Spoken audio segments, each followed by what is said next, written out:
Les grandes civilisations du passé ont posé les fondations de notre monde moderne. Nul n'ignore que les Égyptiens, les Grecs et les Romains étaient de remarquables ingénieurs et de brillants inventeurs. Mais la plupart des livres d'histoire passent sous silence toute une période au cours de laquelle un certain nombre de grands esprits ont véritablement révolutionné le domaine de la connaissance scientifique et technique. Une période considérée comme l'âge d'or du progrès technologique en Orient.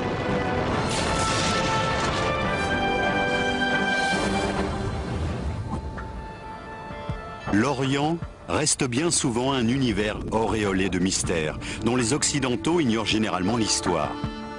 On sait pourtant aujourd'hui que les technologies et les sciences qui constituent la base même de nos sociétés industrialisées sont le lointain héritage d'une grande civilisation qui régnait il y a plus de 1000 ans sur le Proche et le Moyen-Orient.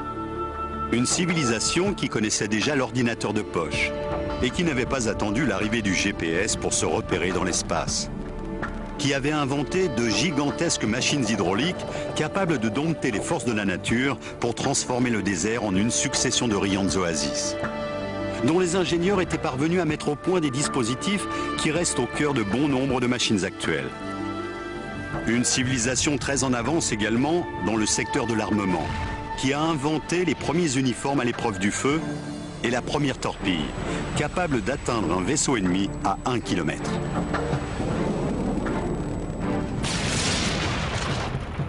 L'effondrement de l'Empire romain marque un grand tournant pour la civilisation occidentale. Tandis que l'Europe s'enfonce dans une longue éclipse, oubliant une bonne partie de l'acquis des grandes civilisations de l'Antiquité, le monde oriental, lui, s'épanouit. Comblant le vide laissé par la disparition des grandes civilisations antiques, les mathématiques, la médecine, la littérature et la physique connaissent au Moyen-Orient un essor remarquable. L'évolution qu'a connue la société pendant les 500 ans, qui du 8e au 13e siècle constitue l'âge d'or de la culture islamique, nous oblige aujourd'hui à revoir l'idée que nous nous faisons de l'histoire ancienne. Un grand nombre de savants, d'ingénieurs et d'artisans de l'époque étaient au sommet de leur art. C'était une époque de grande créativité. Tandis que l'islam, parti de la péninsule arabique, se propage en Inde, en Afrique du Nord et jusqu'en Espagne, les hommes de science musulmans accumulent une somme de connaissances telles que l'humanité n'en a jamais connue. Pendant 5 siècles, le monde musulman va être le centre du savoir et de la culture. L'Europe n'aurait jamais pu avoir le développement qu'elle a connu par la suite sans l'apport de cette culture. Pendant toute cette période qui a duré de l'an 700 environ à l'an 1600, voire au-delà, il y a une sorte de soif de connaissance permanente. Dès la fin du 8e siècle, apparaît une école qui restera longtemps à l'avant-garde du progrès technique et scientifique. Connue sous le nom de Maison de la Sagesse, c'est un peu l'équivalent de la Sorbonne ou de Polytechnique. Elle attire des intellectuels venus de l'ensemble du monde musulman. L'une de ses activités principales est le déchiffrage des ouvrages anciens qui contiennent les plans de machines en usage 1000 ans plus tôt.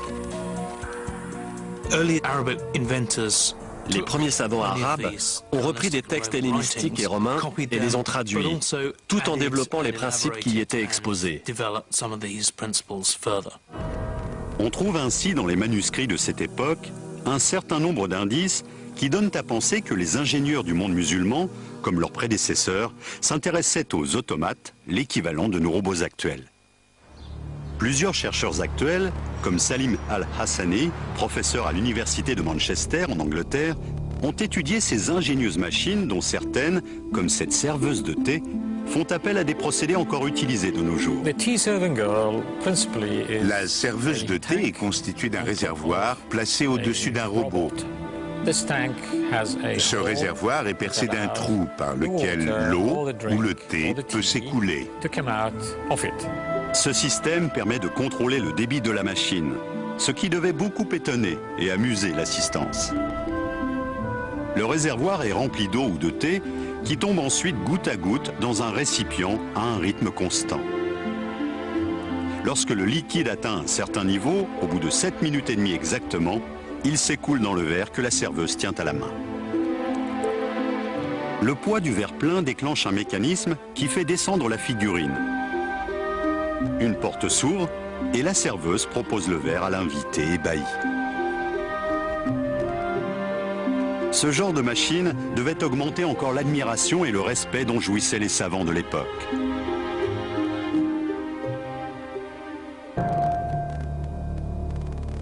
Au vu des textes anciens et des données archéologiques dont nous disposons, les savants de l'âge d'or de la culture musulmane auraient inventé rien moins que le premier ordinateur de l'histoire de l'humanité.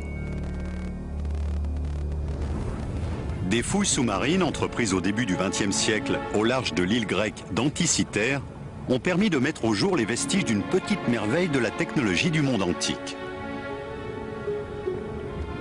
Fabriqué autour de l'an 100 avant notre ère, le mécanisme d'Anticythère serait, de l'avis des spécialistes, un calculateur analogique, véritable prototype de l'ordinateur. Cette machine à engrenages a contraint les historiens à revoir totalement l'idée qu'ils se faisaient des connaissances technologiques dans le monde antique. Bien que le mécanisme d'Anticythère ait été examiné par les plus grands spécialistes, son fonctionnement exact reste un mystère. Heureusement, certains ouvrages arabes du Moyen-Âge contiennent des indices qui permettent de formuler des hypothèses. On a ainsi retrouvé dans un manuscrit du Xe siècle, attribué à un astronome du nom d'Al-Biruni, le croquis d'un calendrier à engrenages. La machine d'Al-Biruni permettait, grâce à un système très élaboré, de suivre les mouvements des astres du système solaire. Composé de 8 roues dentées en bronze, ce mécanisme est en soi une véritable prouesse technologique. Tous les cadrans étaient réglés sur la bonne position astrologique avant la mise en service de la machine. Chaque jour, on avançait l'aiguille principale d'un cran, ce qui mettait en action l'ensemble des engrenages, modifiant successivement les indications relatives au Soleil, à la Lune et aux phases de la Lune. Les roues dentées étaient réalisées avec une telle précision que la machine permettait d'indiquer très exactement les jours, les mois et les années. Les savants du monde musulman avaient-ils connaissance du mécanisme d'Anticythère? Possédaient-ils les compétences nécessaires à la fabrication d'instruments aussi complexes? Un livre, écrit au XVIe siècle par un homme de science de l'époque, Taqi al-Din, décrit une mystérieuse machine qui serait, selon les spécialistes, un système hydraulique d'un type particulièrement ingénieux et élaboré. Actionnée par la force de l'eau, cette pompe monobloc à 6 cylindres semble sortir tout droit des bureaux d'études du XXe siècle et n'a rien à envier à une machine moderne. Un modèle réduit de cet engin a été réalisé à Dubaï. Cette maquette représente la pompe à 6 cylindres de Taqi al-Din. Il s'agit d'une machine hydraulique, actionnée par une grande roue. Cette roue est reliée à un axe, qui est en fait un arbre à cames, muni de 6 cames différentes. Chaque pièce de bois est lestée à son extrémité par une sphère. Chaque came actionne à son tour un levier constitué d'un bras fixé en son centre et aboutissant à un piston vertical. Une masse de plomb est fixée à l'extrémité supérieure de chaque piston, qui est équipé en bas, dans le cylindre, d'une valve à clapet. La roue tourne et chaque bras de levier est actionné successivement par les cames. L'eau est remontée à la surface par le piston à valve. Lorsque le levier est libéré, le poids vient appuyer sur le piston et l'eau est évacuée vers le système de distribution. La machine de Taqi al-Din est le fruit d'une évolution remarquable qui part d'une invention des frères Banu Moussa au début du IXe siècle et passe par les améliorations apportées un peu plus tard par le grand ingénieur Al-Jazari. Mais la civilisation musulmane du Moyen-Âge n'a pas seulement produit des mécanismes ingénieux et des instruments sophistiqués. Les savants et les inventeurs de l'époque ont également créé des machines automatiques géantes, destinées à assurer la survie de millions de personnes. Des machines basées sur des technologies qui ne referont surface que 500 ans plus tard.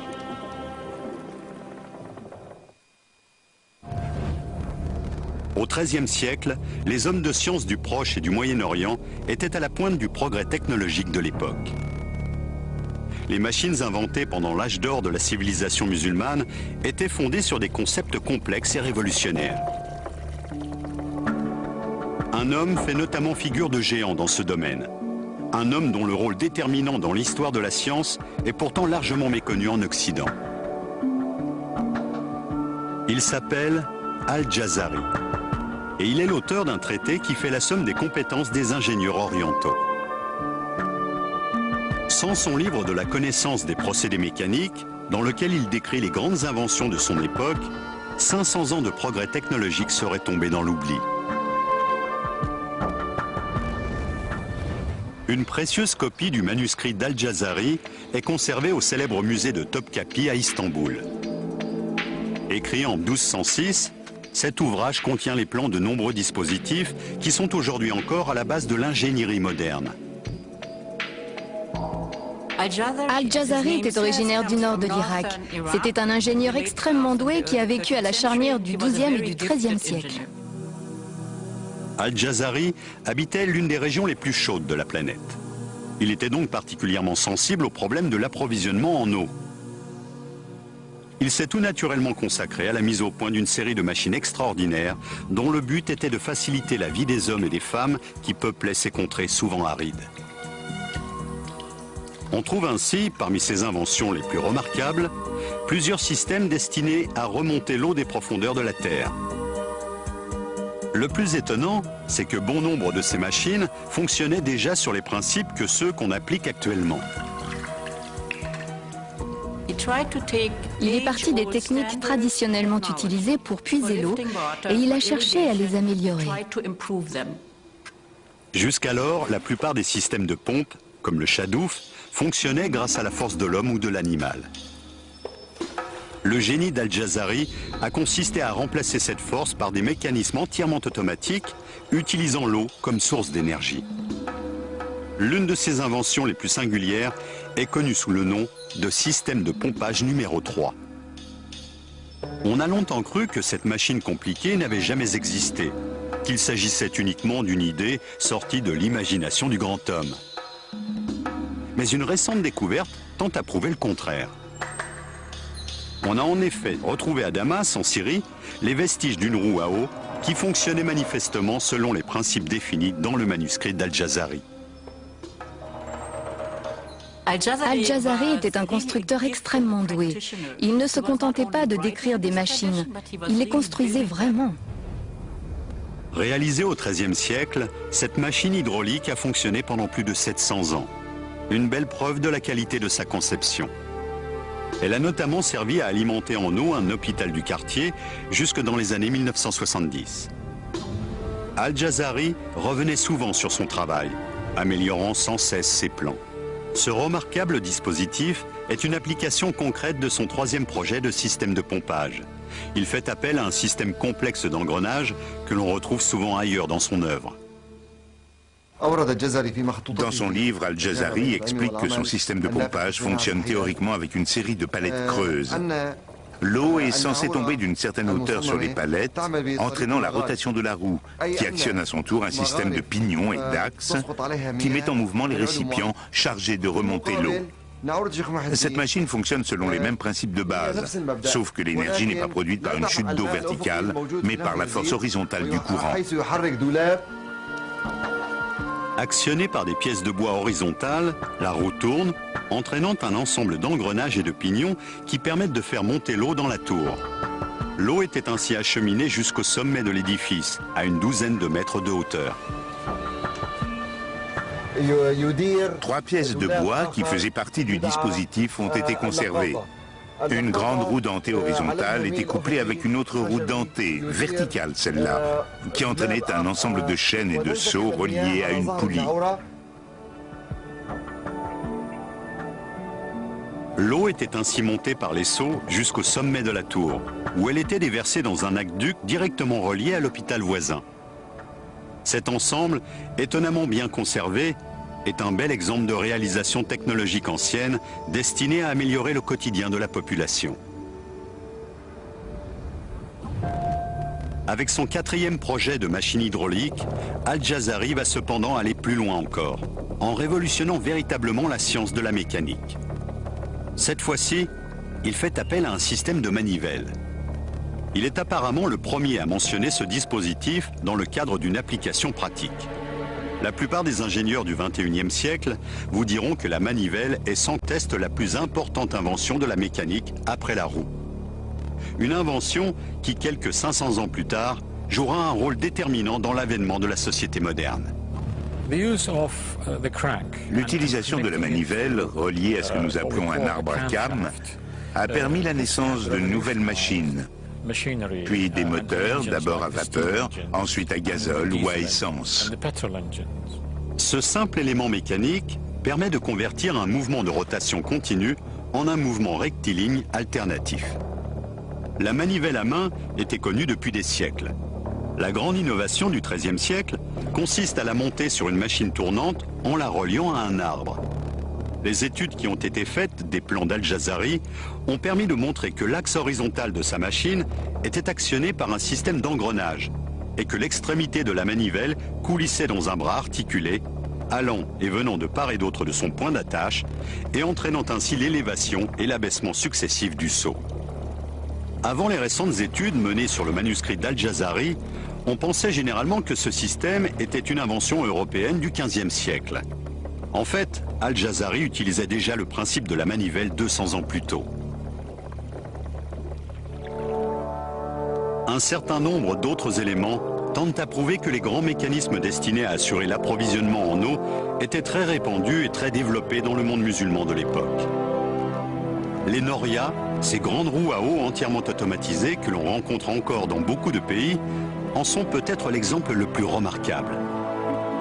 C'est près de Hama, en Syrie, que l'on trouve les norias les mieux conservés.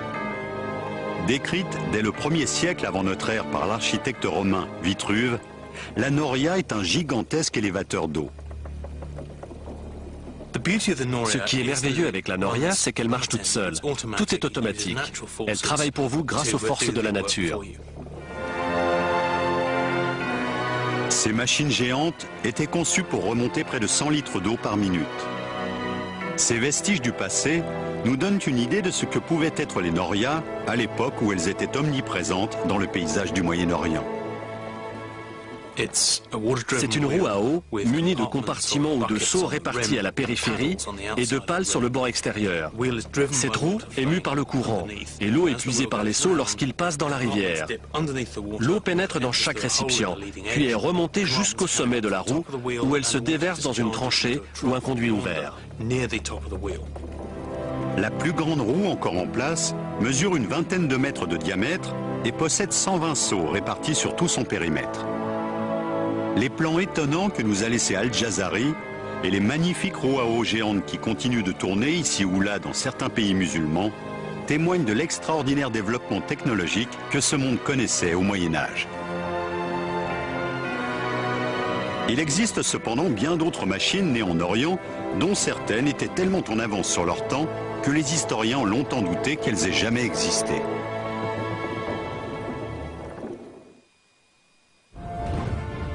Les ingénieurs du Moyen-Orient ont repris à leur compte, en les perfectionnant, les progrès technologiques accomplis pendant l'Antiquité.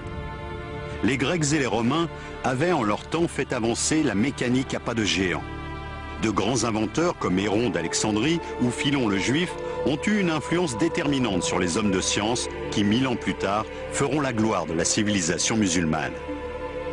Pour les chercheurs qui travaillent aujourd'hui sur les manuscrits arabes du Moyen-Âge, il est de plus en plus évident que nombre de machines n'ont pas été inventées, mais simplement redécouvertes par l'homme moderne.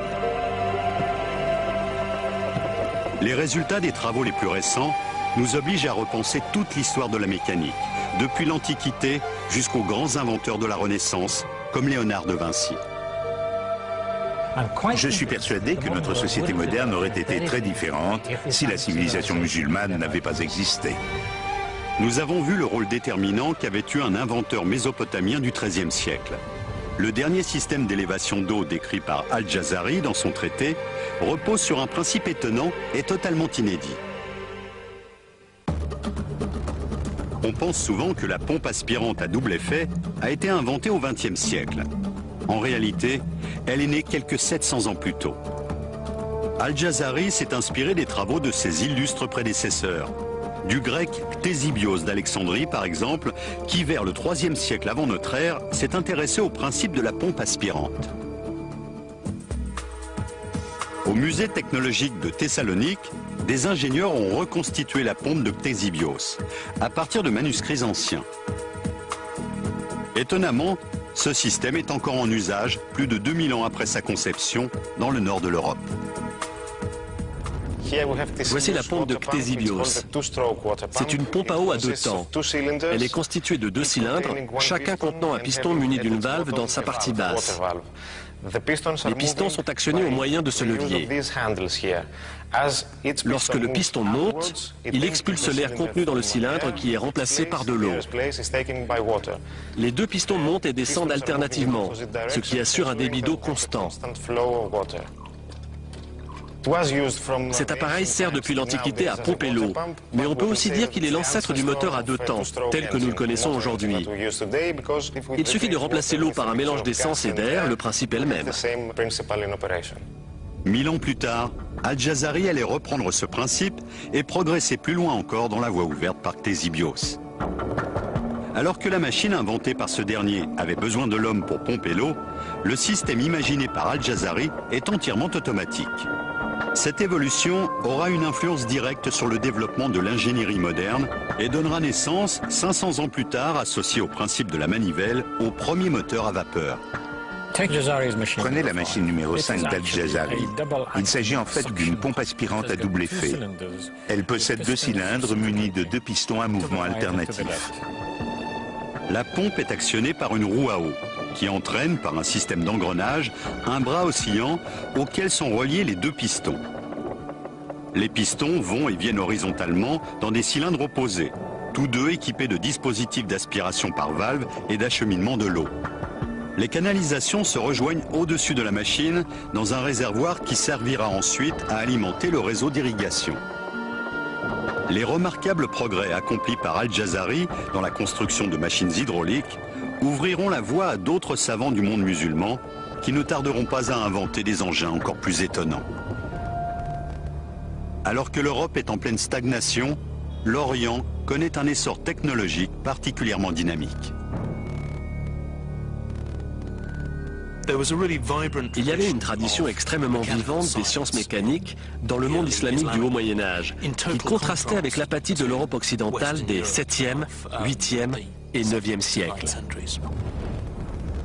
3 personnages ont joué un rôle particulièrement important dans le développement technologique et scientifique de la civilisation musulmane. 3 frères, les Banu Moussa. Tirant leur inspiration des ouvrages traduits en arabe de Philon et de Héron, les Banu Moussa ont inventé toute une série de machines étonnantes. La mécanique était généralement considérée comme la science de l'illusion, car elle utilisait un phénomène mécanique pour produire un effet spectaculaire qu'aucun autre moyen n'aurait permis d'obtenir. Les Banu Moussa avaient notamment une connaissance très poussée de l'hydraulique. En contrôlant la pression de l'air et de l'eau, ils pouvaient déterminer avec exactitude le fonctionnement de leurs automates. Les techniques de haute précision mises en œuvre dans ce dispositif font aujourd'hui encore partie des fondements de la mécanique moderne. Cette machine à débit intermittent est un bon exemple. Elle a pour fonction de servir à boire à son utilisateur. Ses inventeurs ont fait appel avec beaucoup d'astuces à 2 inventions du début du IXe siècle. La première de ces inventions est une valve conique qui sert à réguler le débit de l'eau. L'eau située dans le réservoir du haut passe par un trou aménagé au fond, comme vous pouvez le constater. Ce trou est équipé d'une valve conique qui, lorsqu'elle remonte, obstrue le passage. La seconde est un mécanisme qui permet de contrôler la valve en fonction du volume de liquide parvenu en bout de circuit. Le réservoir du milieu fait office de siphon et renvoie l'eau dans le 3e récipient, plus petit et situé en bas, qui lui est équipé d'un flotteur. Lorsque le flotteur monte, l'eau s'écoule par le robinet. Mais en montant, il repousse vers le haut la valve conique à laquelle il est relié, ce qui empêche l'eau de s'écouler du premier réservoir vers le 2e. Cet automate témoigne de la part de son inventeur d'une remarquable connaissance du phénomène de la pression. Ce sont exactement les mêmes techniques que l'on retrouve aujourd'hui dans les dispositifs de régulation des machines à laver ou des moteurs d'avion à réaction. Nous sommes en présence d'une civilisation qui a fortement influencé le fonctionnement de notre civilisation actuelle, au quotidien, dans nos foyers, à l'hôpital, à l'école. Et si vous regardez les étoiles, vous constaterez que beaucoup portent aujourd'hui encore des noms arabes. La civilisation musulmane du Moyen-Âge ne maîtrisait pas seulement les techniques hydrauliques. De toute évidence, ces astronomes étaient également capables de calculer avec précision les mouvements des astres. Cette connaissance était indispensable à la navigation, à l'organisation des cérémonies religieuses et à une meilleure appréhension du temps chronologique. Les savants de l'époque disposaient pour cela d'un instrument étonnant, mis au point par les Grecs vers le IIe siècle avant notre ère et qui ne sera abandonné que 1500 ans plus tard, l'astrolabe. Le musée d'histoire des sciences d'Oxford, en Angleterre, possède la plus grande collection d'astrolabes du monde. Stephen Johnston en est le conservateur. Certains considèrent l'astrolabe comme une sorte de calculateur de poche antique. Sa fonction première est de donner des repères dans le temps en se basant sur le soleil et les étoiles. C'est donc un instrument astronomique qui vous donne l'heure du coucher et du lever du soleil tous les jours de l'année, où que vous soyez. Un instrument que les savants du Moyen-Âge musulman se sont employés à perfectionner. L'astrolabe a été amélioré par les astronomes du Moyen-Orient au 9e et 10e siècle de notre ère. Ces fonctions ont été développées pour qu'un même instrument puisse servir partout dans le monde. Portable et très précis, l'astrolabe était un peu le BlackBerry de l'époque. Voici le plus ancien astrolabe de notre collection. Il date de la fin du 9e siècle. C'est plus qu'une simple machine à calculer. Si je le retourne, j'obtiens un instrument d'observation que je peux utiliser pour mesurer la hauteur du soleil et des étoiles. Il suffit d'ajuster la règle afin d'aligner l'astre choisi avec le viseur de l'appareil. Il ne reste plus qu'à relever le degré indiqué par la flèche sur la graduation qui figure au bord du disque. Et cela vous donne la hauteur de l'astre observé au-dessus de l'horizon. Vous pouvez alors ensuite déterminer l'heure et la date. Les inventeurs du monde médiéval musulman étaient donc passés maîtres en l'art de fabriquer des objets mécaniques. Les villes du Proche et du Moyen-Orient étaient de grands centres d'innovation technologique. Poussant toujours plus loin leurs recherches, les savants de l'époque, tels Al-Jazari, ont ensuite appliqué les connaissances qu'ils avaient accumulées à la fabrication d'étonnantes horloges et de redoutables machines de guerre.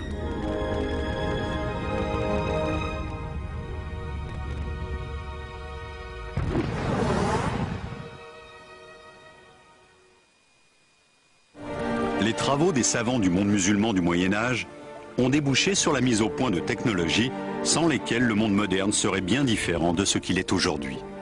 Le grand inventeur Al-Jazari expose ainsi dès le XIIIe siècle, dans son livre de la connaissance des procédés mécaniques, les grands principes de mécanique qui préfigurent l'avènement de la société industrielle. Cet ouvrage est un précieux témoignage de l'état d'avancement des connaissances technologiques à une période méconnue de l'histoire de l'humanité. Il décrit en détail une cinquantaine de machines différentes, chaque présentation pouvant ainsi servir de mode d'emploi aux ingénieurs de l'époque désireux de construire ces engins souvent compliqués. Nous avons demandé au modéliste britannique Richard Windley de réaliser la réplique d'une des machines automatiques d'Al-Jazari qui fait appel à une bougie pour calculer avec précision le temps écoulé. Il précise dans quelle matière la bougie doit être faite, ses dimensions exactes, et même la nature de la mèche à utiliser. Al-Jazari décrit 4 horloges à bougie dans son traité, faisant preuve d'un raffinement inégalé en ce domaine. Le système est actionné par la lente combustion de la bougie, qui raccourcit peu à peu, faisant ainsi bouger grâce à une série de poulies et de câbles, une aiguille sur un cadran qui permet de lire l'heure. La journée islamique était divisée en unités de durée inégale. L'heure diurne n'avait pas la même durée que l'heure nocturne, ce qui complique la tâche. La solution est pourtant d'une simplicité déconcertante. À mesure qu'elle se consume et que la cire fond, la bougie est poussée vers le haut et monte donc progressivement. Ce plomb va par conséquent descendre à la même vitesse, en tirant sur ce cordon, qui s'enroule ici autour d'une poulie, elle-même montée sur un axe. Cet axe est relié à l'aiguille du cadran sur lequel on peut ainsi lire l'heure. Cette horloge minutieusement construite fait également appel à un autre mécanisme simple que l'on retrouve aujourd'hui dans de nombreux foyers.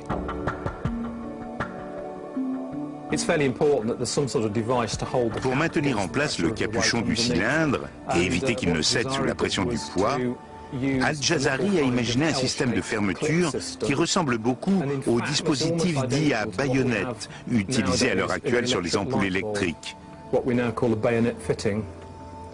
Il est quand même étonnant de retrouver quasiment le même système 800 ans après. Mais ce n'est pas tout. Dans son livre de la connaissance des procédés mécaniques, Al-Jazari s'intéresse tout particulièrement au principe de l'hydraulique appliqué à l'horlogerie. Il y décrit une série de mécanismes extrêmement élaborés qui permettaient de mesurer le temps écoulé. L'un d'eux, plus compliqué encore que les autres, laisse perplexes les meilleurs spécialistes du XXIe siècle.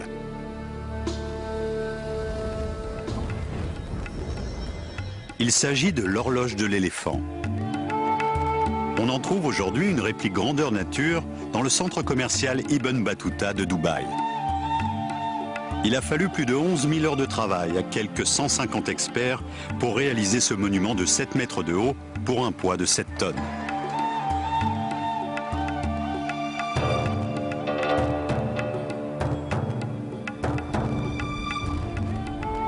Ludo Verheyen a dirigé la réalisation de cette copie du chef-d'œuvre d'Al-Jazari. Ce projet était un véritable défi. C'était en effet la première fois que l'on tentait de reconstruire cette machine. C'est un mécanisme très compliqué imaginé il y a 800 ans par le grand inventeur Al-Jazari. Nous avons essayé de comprendre à partir de ces manuscrits comment fonctionnait précisément cette machine. C'était absolument fabuleux. Comment marche cette extraordinaire machine ? Quelles sont les améliorations apportées par Al-Jazari par rapport aux horloges inventées par ses prédécesseurs? L'horloge de l'éléphant fait appel à plusieurs mécanismes que ne renierait pas un ingénieur moderne. Dans le ventre de l'animal se trouve un flotteur submersible percé d'un petit trou dont le diamètre est calculé de façon à laisser passer une quantité d'eau très précise qui détermine la vitesse à laquelle le flotteur va s'enfoncer et donc la fréquence des sonneries de l'horloge. En coulant, le flotteur déclenche un mécanisme qui entraîne à son tour toute une série de mouvements permettant finalement à la machine de donner l'heure en sonnant. Le flotteur est ensuite sorti de l'eau et vidé de son contenu. Il remonte à la surface et le même processus redémarre.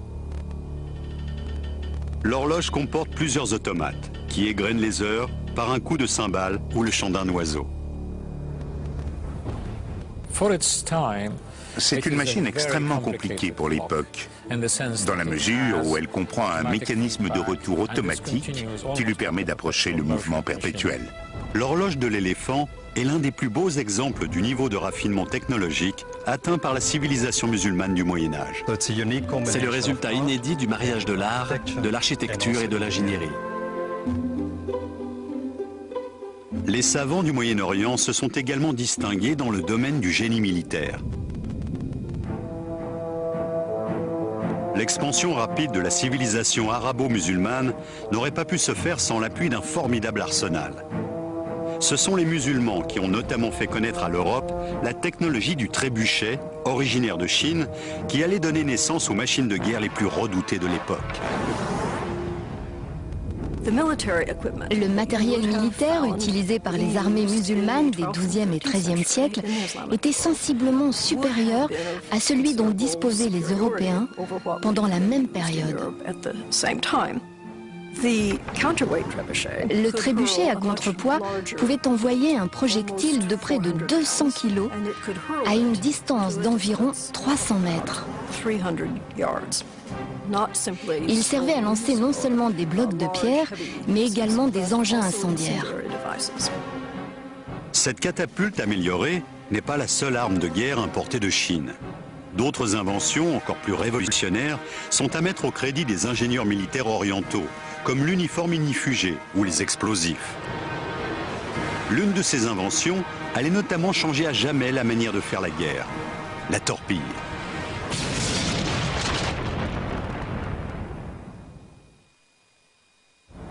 Les ingénieurs et les savants du Moyen-Orient ont beaucoup contribué au perfectionnement de technologies remarquables en s'inspirant des avancées qu'avait connues la science pendant l'Antiquité. Mais ils ont mis le même talent et la même imagination à concevoir des armes de guerre aussi ingénieuses que terrifiantes. Ils se sont notamment attachés à améliorer l'usage de la poudre à canon en la raffinant.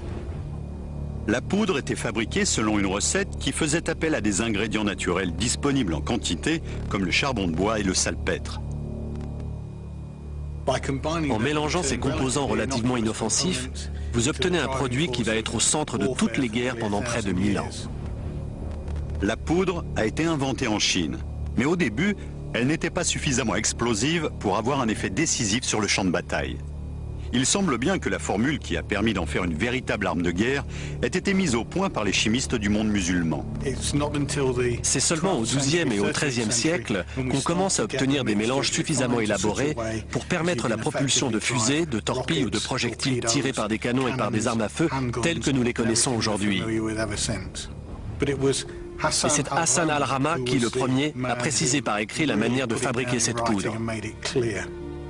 Hassan al-Rama a rédigé au XIIIe siècle un traité de génie militaire dans lequel il donnait notamment plusieurs recettes de poudre à canon. Ces travaux étaient manifestement si avancés que les historiens sont aujourd'hui obligés de revoir nombre de leurs hypothèses. Certains chercheurs pensent en effet avoir trouvé dans son ouvrage les plans de la première fusée spécialement conçue pour la guerre. Il énumère 22 recettes de poudre à fusée et décrit plusieurs modèles de missiles. C'est le véritable père de la technologie des fusées. À la même époque, les ingénieurs militaires orientaux mettent au point une autre arme capable de tirer parti des propriétés de la poudre, le canon. À la fin du XIVe siècle, en Espagne et en Afrique du Nord, certaines armées se servaient d'une forme de salpêtre purifié et cristallisé, tassé dans un récipient hermétique qui, une fois enflammé, produisait une explosion capable de projeter à distance un petit boulet. Cet usage est attesté dès 1377. Certains manuscrits parvenus jusqu'à nous montrent des soldats musulmans portant des armes de ce genre. On voit par exemple dans le livre des sciences, aujourd'hui conservé à Saint-Pétersbourg, un homme armé d'une sorte de canon portatif qui ressemble à s'y méprendre à un lance-missile moderne. Le manuscrit de Saint-Pétersbourg, qui consacre un chapitre à l'usage sérieux et récréatif de la poudre à canon, contient des illustrations montrant un petit cylindre monté au bout d'un manche. Il s'agit d'un canon à main, voire de l'ancêtre de nos armes de poing actuelles. Une arme qui préfigure en tout cas celle que portent aujourd'hui tous les soldats du monde. Ce manuscrit contient d'ailleurs d'autres informations qui montrent à quel point la technologie militaire de l'époque était évoluée, y compris dans le domaine vestimentaire. Cette tenue a été faite selon les indications données par le manuscrit de Saint-Pétersbourg. La première couche est constituée par une tunique de soie. Or, on sait bien que la soie résiste au feu. Les pilotes de Formule 1 portent tous un vêtement de soie sous leur combinaison ignifugée. Au-dessus de cette tunique, nous avons une veste matelassée, ce que les chevaliers occidentaux de l'époque appelaient un gambison, et qui était rembourré de coton. Le tout était recouvert d'une dernière couche en laine, qui constituait une protection efficace contre le feu et même contre les produits chimiques, très semblable à celle que sont censés porter les soldats modernes en cas d'attaque nucléaire ou biologique. Les illustrations du manuscrit montrent des combattants portant sur eux des engins incendiaires qui étaient probablement allumés juste avant qu'ils ne se ruent contre la cavalerie ennemie, provoquant la panique dans les rangs de l'adversaire. Les engins incendiaires ressemblaient à ça. Le manuscrit nous dit qu'ils étaient en fibre de lin. C'est ce que nous avons là. De la fibre de lin tordue à la main et garnie d'une certaine quantité de poudre noire. On voit sur les illustrations que ces petits sachets étaient fixés sur les vêtements protecteurs des soldats. On nous explique qu'ils étaient fermés avec un bout de fil de fer qui permettait de maintenir la fibre de lin et de fixer l'ensemble sur l'étoffe.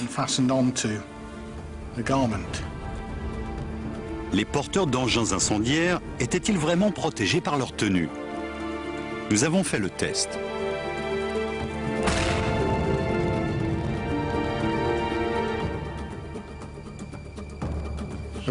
Pendant une charge, des centaines de pétards de ce type devaient exploser simultanément, ce qui devait affoler les chevaux. Ce qui m'intéresse surtout, c'est de constater que l'étoffe ne porte aucune trace de brûlure. La chaleur a à peine traversé. Manifestement, ces vêtements étaient vraiment à l'épreuve du feu.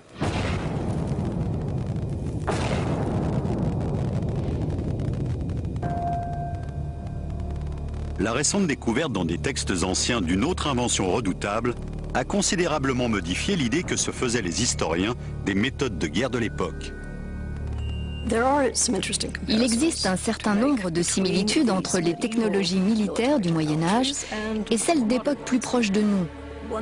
Je pense en particulier à un engin qui ressemble fort à une torpille. Ce curieux objet, qualifié d'œuf mobile qui s'enflamme par les auteurs de l'époque, serait en effet la première torpille de l'histoire de l'humanité. C'est une arme destinée à couler les navires. Contrairement à une torpille moderne, elle ne se déplace pas sous l'eau, mais sur l'eau. Les ingénieurs militaires de la civilisation musulmane médiévale avaient-ils vraiment les moyens de fabriquer de telles armes? Nous pensions jusqu'à présent que la torpille était une invention du 19e siècle. Le fait qu'un engin très semblable existait déjà il y a 700 ans nous oblige à regarder les choses sous un jour nouveau et à réécrire certaines pages des manuels d'histoire. Il s'agit bien d'une torpille. Était-elle efficace? Nous l'ignorons. Pour tenter de répondre à cette question, nous avons demandé au modéliste Richard Windley de construire une réplique miniature de cette petite merveille de la technologie médiévale à partir des plans originaux du XIIIe siècle. Cette maquette a été fabriquée d'après les illustrations d'un manuscrit musulman datant à peu près de l'année 1220. Le texte parle d'un engin en forme de poire aplati plus précisément. Cette réplique est faite en cuivre et en fer. Ce cylindre situé sur la face supérieure contient la charge de poudre noire. La pointe permettait à l'engin d'aller se ficher dans la coque du navire ennemi. Il était alors très dangereux d'essayer de le retirer. Une fusée n'est ni plus ni moins qu'un tube à l'intérieur duquel on a tassé de la poudre. Cela ressemble beaucoup aux feux d'artifice qu'on utilise encore aujourd'hui, ainsi d'ailleurs qu'à ceux que fabriquaient déjà les Chinois il y a des centaines d'années. J'ai réalisé la face intérieure de cette réplique en employant un procédé inédit. L'original possédait probablement une sorte de coque en fer martelé. La torpille était vraisemblablement bourrée d'une substance incendiaire. Destinée à semer la panique dans la flotte ennemie, elle devait également provoquer des dégâts importants.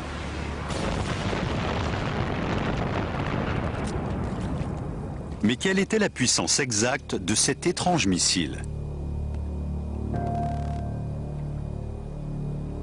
On suppose qu'en prenant de la vitesse, l'engin devait se mettre à planer au-dessus de l'eau. Il devait prendre progressivement de la hauteur. Les deux longues tiges, situées sur les côtés, servent à stabiliser l'engin. Elles font office de gouvernail. Le dispositif de mise à feu est une simple mèche de coton qui a été mouillée, imprégnée de poudre, puis soigneusement séchée. Elle se consume à la vitesse d'environ 2 cm par seconde.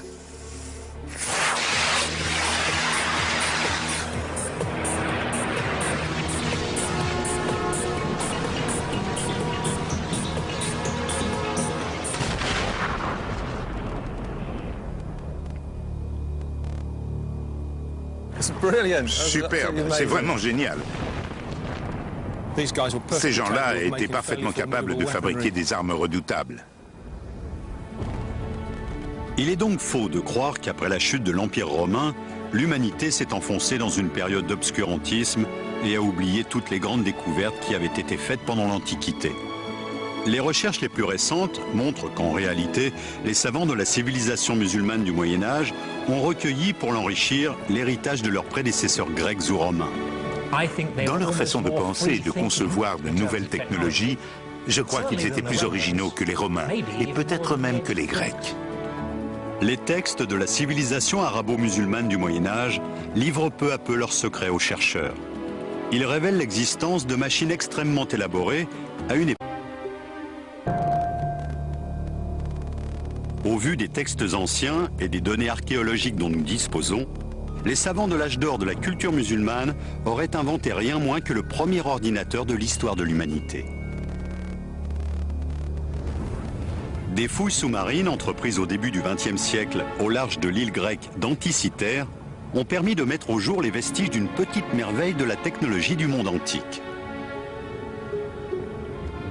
Fabriqué autour de l'an 100 avant notre ère, le mécanisme d'Anticythère serait, de l'avis des spécialistes, un calculateur analogique, véritable prototype de l'ordinateur.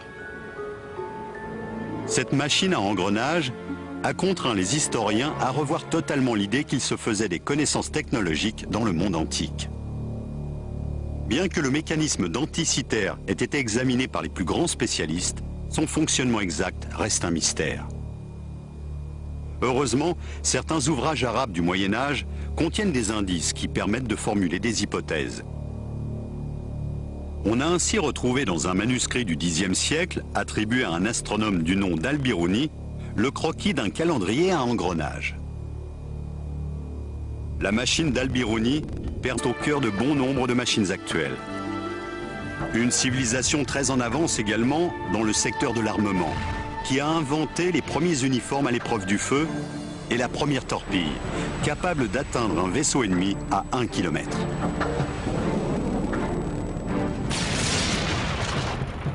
L'effondrement de l'Empire romain marque un grand tournant pour la civilisation occidentale.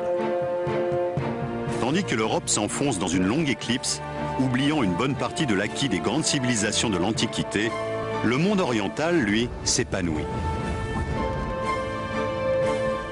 Comblant le vide laissé par la disparition des grandes civilisations antiques, les mathématiques, la médecine, la littérature et la physique connaissent au Moyen-Orient un essor remarquable. L'évolution qu'a connue la société pendant les 500 ans, qui du 8e au 13e siècle constitue l'âge d'or de la culture islamique, nous oblige aujourd'hui à revoir l'idée que nous nous faisons de l'histoire ancienne. Un grand nombre de savants, d'ingénieurs et d'artisans de l'époque étaient au sommet de leur art. C'était une époque de grande créativité. Tandis que l'islam, parti de la péninsule arabique, se propage en Inde, en Afrique du Nord et jusqu'en Espagne, comme leurs prédécesseurs, s'intéressait aux automates, l'équivalent de nos robots actuels. Plusieurs chercheurs actuels, comme Salim Al-Hassani, professeur à l'université de Manchester en Angleterre, ont étudié ces ingénieuses machines dont certaines, comme cette serveuse de thé, font appel à des procédés encore utilisés de nos jours. La serveuse de thé est constituée d'un réservoir placé au-dessus d'un robot. Ce réservoir est percé d'un trou par lequel l'eau ou le thé peut s'écouler. Ce système permet de contrôler le débit de la machine, ce qui devait beaucoup étonner et amuser l'assistance. Le réservoir est rempli d'eau ou de thé qui tombe ensuite goutte à goutte dans un récipient à un rythme constant. Lorsque le liquide atteint un certain niveau, au bout de 7 minutes et demie exactement, il s'écoule dans le verre que la serveuse tient à la main. Le poids du verre plein déclenche un mécanisme qui fait descendre la figurine. Une porte s'ouvre et la serveuse propose le verre à l'invité ébahi. Ce genre de machine devait augmenter encore l'admiration et le respect dont jouissaient les savants de l'époque. Les hommes de science musulmans accumulent une somme de connaissances telles que l'humanité n'en a jamais connue. Pendant 5 siècles, le monde musulman va être le centre du savoir et de la culture. L'Europe n'aurait jamais pu avoir le développement qu'elle a connu par la suite sans l'apport de cette culture. Pendant toute cette période qui a duré de l'an 700 environ à l'an 1600, voire au-delà, il y a une sorte de soif de connaissance permanente. Dès la fin du 8e siècle, apparaît une école qui restera longtemps à l'avant-garde du progrès technique et scientifique. Connue sous le nom de Maison de la Sagesse, c'est un peu l'équivalent de la Sorbonne ou de Polytechnique. Elle attire des intellectuels venus de l'ensemble du monde musulman. L'une de ses activités principales est le déchiffrage des ouvrages anciens qui contiennent les plans de machines en usage 1000 ans plus tôt. Les premiers savants arabes ont repris des textes hellénistiques et romains et les ont traduits, tout en développant les principes qui y étaient exposés.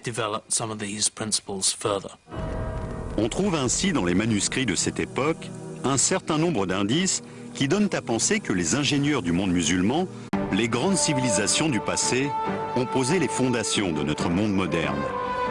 Nul n'ignore que les Égyptiens, les Grecs et les Romains étaient de remarquables ingénieurs et de brillants inventeurs. Mais la plupart des livres d'histoire passent sous silence toute une période au cours de laquelle un certain nombre de grands esprits ont véritablement révolutionné le domaine de la connaissance scientifique et technique.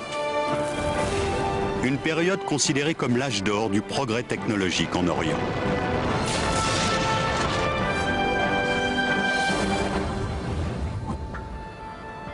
L'Orient reste bien souvent un univers auréolé de mystères, dont les Occidentaux ignorent généralement l'histoire. On sait pourtant aujourd'hui que les technologies et les sciences qui constituent la base même de nos sociétés industrialisées sont le lointain héritage d'une grande civilisation qui régnait il y a plus de 1000 ans sur le Proche et le Moyen-Orient. Une civilisation qui connaissait déjà l'ordinateur de poche et qui n'avait pas attendu l'arrivée du GPS pour se repérer dans l'espace, qui avait inventé de gigantesques machines hydrauliques capables de dompter les forces de la nature pour transformer le désert en une succession de riantes oasis, dont les ingénieurs étaient parvenus à mettre au point des dispositifs qui restent